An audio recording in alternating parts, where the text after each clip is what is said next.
पंचायत चुनाव है, high court में मामले हैं। समय पर सरकार और चुनाव मिलकर काम करती है, लेकिन जब न्यायालय का जहाँ प्रकरण आता है तो न्यायालय के निर्देशों तक लोगों को इंतजार करना पड़ता है। और हमको लगता है समय पर पंचायत होना चाहिए चुनाव, लेकिन अब लेट हो गया। अब किया जाएगा तो अगला इलेक्शन प्रभावित होगा, क्योंकि भाजपा के भी कई लोग लड़ जाएंगे, बसपा के भी लड़ जाएंगे, सपा के लड़ जाएंगे, यानी 7 पार्टी के भी लड़ जाएंगे, आपस में लड़ जाएंगे। चूँकि वो चुनाव चिन्ह से होता नहीं है, तो कार्यकर्ता आपस में नहीं लड़े। उससे बेहतर हम तो यही कहेंगे कि चुनाव बाद वो कराया जाए। देशवासियों को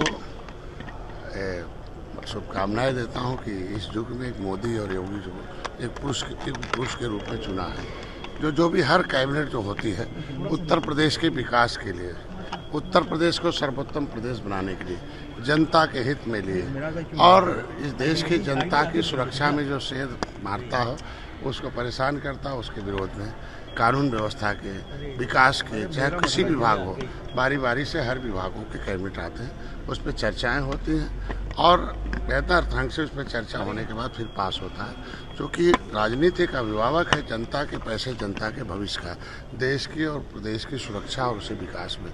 तो हर तरह से कैबिनेट ही वो जगह दी गई है लोकतंत्र में कि जिसके माध्यम से जनता के हितों की रक्षा के लिए, उनके विकास के लिए, उनके सम्मान के लिए, उनकी सुरक्षा के लिए, उनकी समृद्धि के लिए, उनकी सुख सुविधाओं के लिए करें।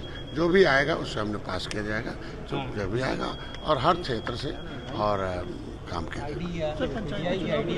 अरे आईएमएम के शौकत अली कह रहे हैं कि सुहेलदेव राजभर का कोई योगदान नहीं था आजादी में। आज के दिन में ये पंचायत चुनाव है, हाई कोर्ट में मामले हैं। समय पर सरकार और चुनाव मिलकर काम करती है, लेकिन जब न्यायालय का जहाँ प्रकरण आता है तो न्यायालय के निर्देशों तक लोगों को इंतजार करना पड़ता है। और हमको लगता है समय पर पंचायत होना चाहिए चुनाव, लेकिन अब लेट हो गया। अब किया जाएगा तो अगला इलेक्शन प्रभावित होगा, क्योंकि भाजपा के भी कई लोग लड़ जाएंगे, बसपा के भी लड़ जाएंगे, सपा के लड़ जाएंगे, यानी 7 पार्टी के भी लड़ जाएंगे, आपस में लड़ जाएंगे। चूँकि वो चुनाव चिन्ह से होता नहीं है, तो कार्यकर्ता आपस में नहीं लड़े। उससे बेहतर हम तो यही कहेंगे कि चुनाव बाद वो कराया जाए। और रहा भाई एमआईएम की बात, तो जिन्होंने बोला उनके पुरखों का क्या योगदान रहा। वो तो तलवार लेके आए थे और गर्दन पर रखकर संस्कार बदला था। हमारे पुरखों ने लड़ाई लड़ा अंग्रेजों से, मुगलों से, चाहे निषाद राज हो, चाहे सुहेलदेव राजभर हो। हम लोग का एक गौरवशाली इतिहास रहा।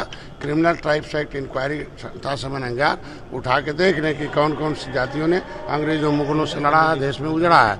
उनके 74 प्रकार की व्यवस्था दे के उनके वंशजों को विकास की मुख्य धारा में, ये बेईमान लोग हैं जो सपा बसपा कांग्रेस के लोग हैं, जो ये 578 जातियां, देश में 193 जातियों के साथ धोखा किया, उन्हें पाइपलाइन में छोड़ दिया, रोड पर छोड़ दिया, पॉलीथीन में जीवन यापन कर रहे हैं, भूमिहीन है, उजड़े लोग हैं। हमारे लोगों ने अंग्रेजों मुगलों को मौत के घाट उतारा था, विधानसभा लोकसभा खाली कराया था, तब ये लोग बेईमान लोग बैठ गए, 70 साल से मलाई खा रहे हैं। अब इनको सत्ता से बाहर उठा के फेंक दिया, इन जातियों ने जाग गया।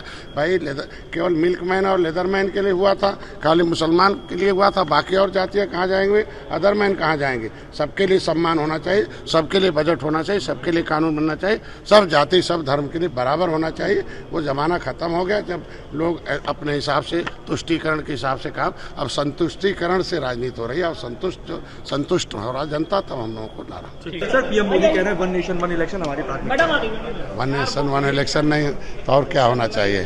भारत है, भारतीयों का है, हाँ, एक राष्ट्र एक विचारधारा का है। अब यहाँ दूसरे प्रदेश दूसरे देश का कोई कानून और न सोच चलेगा। भारत के लोग भारतीय हैं।